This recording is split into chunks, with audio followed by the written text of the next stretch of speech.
సంవత్సరాల తరబడి government job కోసం వేచి చూస్తున్నారా? కేవలం 8 నెలల్లో మీ కల నెరవేర్చుకోండి. వెంటనే కింది నెంబర్స్ కి కాల్ చేయండి. Welcome back to Suman TV. ప్రస్తుతం మనతో పాటు ఉన్నారు assistant professor in marketing Ramakrishna గారు. సార్తో మాట్లాడదాం. నమస్తే సార్. నమస్కారం అమ్మా.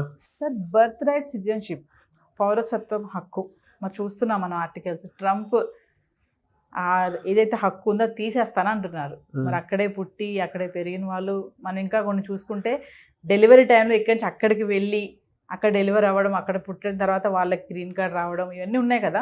అసలు సిటిజన్షిప్ అనేది రిమూవ్ చేసేస్తాను అంటున్నాడు ట్రంప్. మరి రేపు జనవరి నుంచి ఆయన ప్రమాణ స్వీకారం చేశాక ఎలా ఉంటుందంట అది? వీటిపైన ఇవన్నీ చెప్పినవన్నీ చేస్తారా? నిజంగానే దీన్ని రద్దు చేసేస్తారంటారా? ఇవన్నీ మాట్లాడుకునే ముందు ఒక విషయం మనం గుర్తుంచుకోవాలి. ట్రంప్ ఇంకా అమెరికా ప్రెసిడెంట్ కాదు.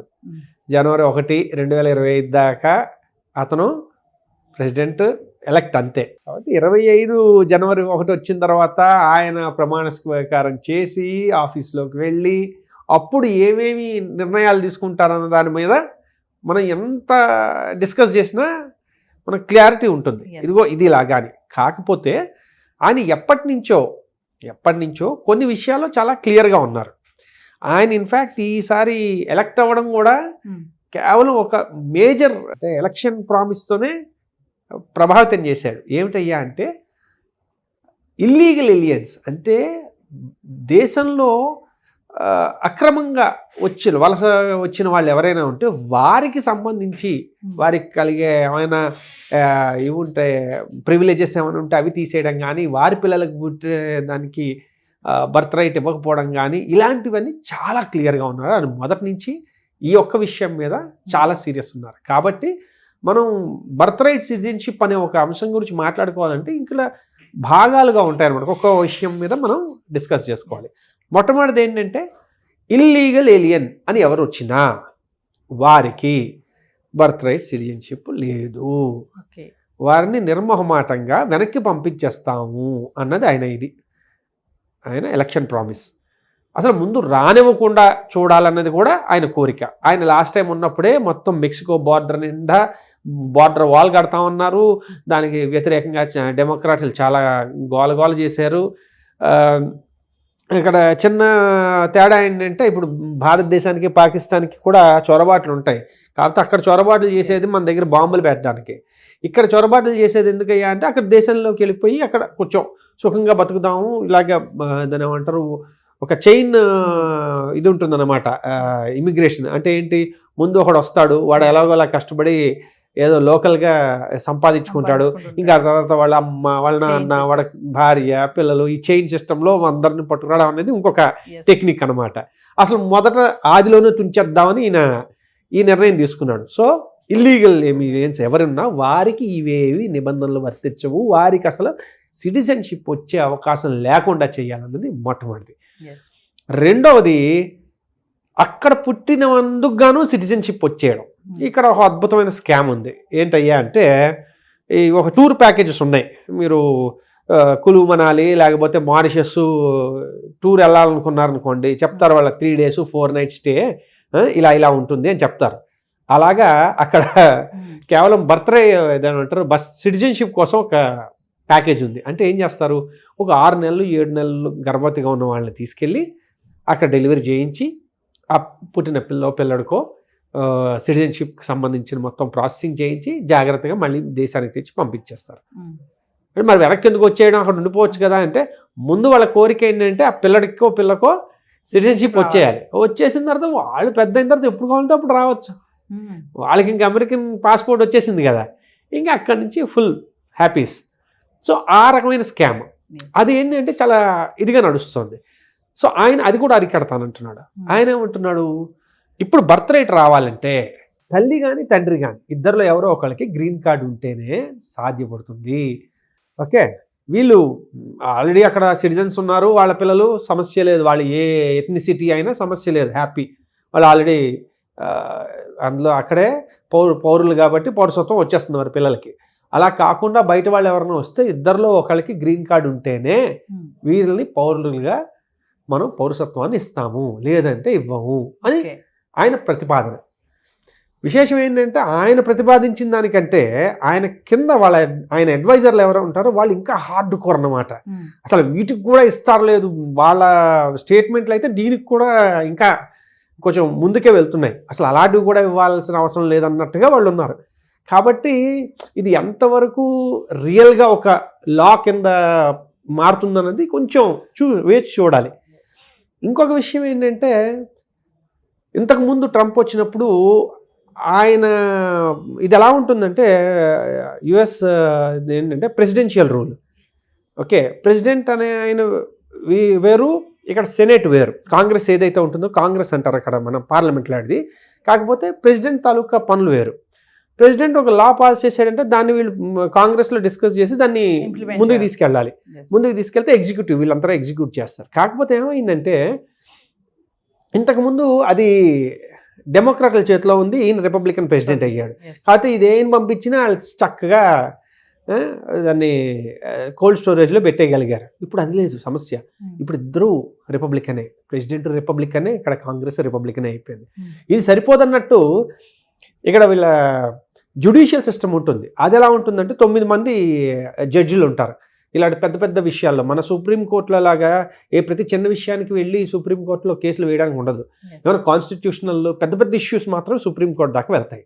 ఆ సుప్రీంకోర్టు జడ్జిల్లో జనరల్గా ఎలా ఉండేదంటే కొంచెం బ్యాలెన్స్ ఉండేది. ఓకే, 5-4 లేకపోతే 4-4 ఒకళ్ళు ఇండిపెండెంట్ ఇలా ఉండేది. ఎందుకంటే వాళ్ళు నామినేట్ చేస్తారు, దాని ఏమంటారు, ఎవరు అధికారంలో ఉన్నారో వాళ్ళు నామినేట్ చేస్తూ ఉంటారు.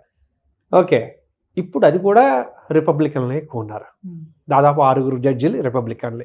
కాబట్టి ఇప్పుడు ఈ ఒక్క విషయంలో మనం వాళ్ళు ఇంతకుముందు మాట్లాడినా చేయలేకపోయారు, ఈసారి మాట్లాడినా చేయగలడానికి అన్ని రకాల దారులు తెరిచి ఉన్నాయి. కాబట్టి ఆయన గోడ కడతానంటే కట్టచ్చు, వీళ్ళందరినీ వెనక్కి పంపిస్తానంటే పంపించవచ్చు, ఇలాంటి వాళ్ళకి అసలు పౌరసత్వం ఇవ్వను అంటే ఇవ్వకపోవచ్చు, అది ఆయన ఇష్టం. వాళ్ళు కోర్టుకి వెళ్ళినా కూడా కోర్టు వాళ్ళ తరఫునే ఉండేట్టుగా ప్రస్తుతానికి ఉంది. కాబట్టి మనం అంటే ఇది ఎలా ఉంది అంటే డైరెక్షన్ ఎలా ఉంది అంటే కొంచెం అనుకున్నవి చేసేటట్టుగానే ఉంది. కాబట్టి ఇప్పుడు ఆయన పరిస్థితి ఎలా ఉంది, ఏం చేద్దాం అనుకుంటున్నారో ఆయన ఇష్టం. ఓవరాల్గా చూసుకుంటే ఇప్పుడు ట్రంప్ జనవరి నుంచి వచ్చాక H1 వీసా కానీ ఇప్పుడు ఇవన్నీ ఉన్నాయి కదా, గ్రీన్ కార్డే కానీ మీరు అన్నట్టుగా బర్త్ రైటే కానీ మార్పులు నిజంగా జరుగుతాయి అంటారా? చాలా మనం చూస్తూనే ఉన్నాము, షాకింగ్ అనేసి బిగ్ షాక్ ఇస్తాడు ట్రంప్ అనేసి. ఇది మనకి ఇది ఒకటే చాలా నవ్వు వస్తుంది. లైన్ ఇదేమంటారు, దాని మీద ఉన్న లైన్లు చూసిన తర్వాత భయపడిపోయి క్లిక్ చేస్తే దీన్ని క్లిక్ బైట్ అంటారు అనమాట. అంటే ఏంటి, క్లిక్ చేయాల్సిన పని మాత్రమే. ఆ తర్వాత ఒక 10 నిమిషాల వీడియో అంతా చూసిన తర్వాత ఇదేం చెప్పలేదు కదా, అది ఇంకా ప్రెసిడెంటే కాదు కదా, ఎందుకంత కంగారు అన్నట్టుగా ఉంటుంది. ఓకే, అంతా చూస్తే వడ్ల గింజలో బియ్యపు గింజ. కాబట్టి ఇప్పుడు ఏం చెప్పలేం, ఇప్పుడేం కంగారు పడిపోవడానికి లేదు. ఇప్పుడు షాకింగ్, భారీ షాకు, దాన్ని ఏమంటారు, భూకంపం వచ్చేసిందంటే ఏమి రాలే, వెయిట్ చేయడమే. మనం ఒక 2 నెలలు వెయిట్ చేసి జాగ్రత్తగా చూసి ఆయన తాలూకా సిద్ధాంతాలు ఏంటి, ఆయన తాలూకా ప్రతిపాదనలు ఏంటి అని చూసి దాని మీద ఇంపాక్ట్ ఎలా ఉంటుందన్నది చూసుకోవాలి. మీరు ఇందాక అడిగారు హెచ్1బి తాలూకా ఇవి స్ట్రింజెంట్ చేయొచ్చు. ఇప్పుడు H1B ఎలా వస్తుంది, అయితే కంపెనీ స్పాన్సర్షిప్ చేస్తుంది లేకపోతే కన్సల్టెన్సీ చేస్తుంది. సో కంపెనీ స్పాన్సర్ చేస్తే పర్వాలేదు, వాడికి కావాలి జెన్యూన్గా తీసుకొచ్చాడు. అదే కానీ కన్సల్టెన్సీ స్పాన్సర్ చేసింది అనుకోండి, దానికి వాళ్ళ తాలూకా రిక్వైర్మెంట్లు పెంచవచ్చు. అంటే ఏంటి, కనీసం $1,55,000 కన్నా ఎక్కువ జీతం ఇచ్చే వాళ్ళైతేనే తీసుకురా, అంత స్కిల్ఫుల్ ఉన్న వాళ్ళని తీసుకురా, లేకపోతే తీసుకురావద్దు అన్నాడు అనుకోండి. ఎందుకంటే ఇంతకుముందు అలాంటి ప్రతిపాదన ఒకటి వచ్చింది, అందుకని అలాంటిది అంతకుముందు వచ్చినప్పుడు అది అవ్వనప్పుడు ఈసారి అయ్యే అవకాశం ఎక్కువ ఉంది. కాబట్టి అలా అన్నారు అనుకోండి, అప్పుడు ఏమవుతుంది, కన్సల్టెన్సీ ద్వారా వెళ్దాం అనుకున్న వాళ్ళందరూ లాటరీ అయినప్పటికీ వాళ్ళు అంత హై లెవెల్ పేమెంట్ ఉన్న వాళ్ళైతేనే వాళ్ళు అక్కడికి వెళ్ళగలరు. అప్పుడేమవుతుంది, ఫ్రెషర్స్కి కాస్త లోకల్గా ఉండే ఫ్రెషర్స్కి ఉద్యోగ అవకాశాలు ఎక్కువ ఉంటాయి. సో అది ఒకటి. రెండోది ఏంటంటే ఈ టైం పీరియడ్ ఏదైతే ఉందో దాన్ని ఏమంటారు, గ్రీన్ కార్డ్కి, దానికి సంబంధించిన టైమ్స్ కొంచెం పొడిగించడము లేదా వాటిని ఇంకా కొంచెం క్లిష్టతరం చేయడము, ఏవో చిన్న చిన్న ఇవి రూల్స్ మార్చడము ఇవి చేస్తూ ఉండొచ్చు. ఎందుకంటే అంటే మనకి భయపెట్టేసినట్టుగా ఒక్కసారి అంతా హోల్సేల్గా ఇది మార్పు చేసేసేయరు. కాకపోతే ఎలా చేస్తూ ఉంటారంటే చిన్న గిలినట్టు అన్నమాట. ప్రశాంతంగా ఉండదు. అలా అని చెప్పి ఒక్కసారి మొత్తం అంతా పోదు, కానీ చిన్న చిన్న వాటి వల్ల అలా అలా అలా డీలే అవుతుంటుంది. దానివల్ల ఏమవుతుంది, పైన చెప్పుకోవాలంటే ఇదిగో మేమేం పెద్ద ఏం చేయలేమంటాం, కానీ అక్కడ ఎగ్జిక్యూషన్ పరంగా చిన్ని అడ్డంకులు పెడుతూ ఉంటారు అన్నమాట. సో H1Bకి కానీ గ్రీన్ కార్డుకి కానీ ఇలాంటివి అయ్యే అవకాశాలు అయితే ఉన్నాయి. సిటిజన్షిప్ అయితే మీరు ఖచ్చితంగా మీరు తీసుకోండి, వాళ్ళు గ్యారంటీగా ఏవో ఒక నిర్ణయాలు తీసుకుంటున్నారు. సో ఒక క్వశ్చన్ చెప్పండి సార్ ఫైనల్గా, అంటే మన స్టూడెంట్సే కానీ అక్కడ వర్క్ చేయాలని అక్కడికి వెళ్ళిన వాళ్ళే కానీ అలర్ట్గా ఉండాలి ఈ టైంలో అని చెప్తారా మీరు? అంతే కదా, ఇంకా అలర్ట్గా అంటే ఏ టైంలో ఏ డెసిషన్ వస్తుందో ఇంకా అలర్ట్ అని ఏం లేదు, ఇంకా వెయిట్ చేయడం అనమాట. ఇది ఏంటంటే ఒక తట్టబుట్ట సర్దుకుని రెడీగా ఉండాలి అలా ఏం చెప్పలేము కదా. అది వాళ్ళు ఏ ఇండస్ట్రీలో ఉన్నారు, లేకపోతే ఏ రకమైన సిచ్యువేషన్లో ఉన్నారు మనకు తెలియదు కాబట్టి అంత భయపడిపోయేదే ఉండదు. టైం ఇస్తారు, దేనికైనా కొంత సమయం ఉంటుంది. కాకపోతే ఏంటంటే ఇప్పుడు వెళ్ళబోయే వాళ్ళు ఎవరైతే ఉన్నారో వాళ్ళు ఒకసారి ఆలోచించుకోవడం ఉత్తమం అంతే. అక్కడ ఆల్రెడీ ఉన్న వాళ్ళకి ఏదో రకంగా చెప్పాను కదా, ఈ 2 ఏళ్ళు ఎక్స్టెండెడ్ ఓపీటీ ఏదైతే ఉందో అది తీసేయచ్చు. అప్పుడు ఏమవుతుంది, 1 year అవగానే ఇంక మరి అంటే మీకు టైం ఉంది, ఈ 1 year అయిపోతుంది అంటే ఇంక నువ్వు వెనక్కి వచ్చేయాలి బాబు అని చెప్పుకోవడం. ఆల్రెడీ 2 yearsలో ఉన్న వాళ్ళని అయితే తీసేయరు కదా, ఆల్రెడీ ఆవిడ అందులోనే ఉన్నాడు. సో కాబట్టి ఏంటంటే ఏది వెంటనే ఇలాగా మీరు అన్నట్టు తట్టాబుట్టా చేసి పరిగెట్టుకుంటూ వచ్చేసేంత అవసరం లేదు. కానీ పరిస్థితులు మారుతాయి. ఇంకా భవిష్యత్తులో ఇంకా 4 ఏళ్ళు కొంచెం గట్టిగా వాళ్ళకి తగ్గట్టుగానే ఉంటాయి. Thank you. ఓకేనమ్మా.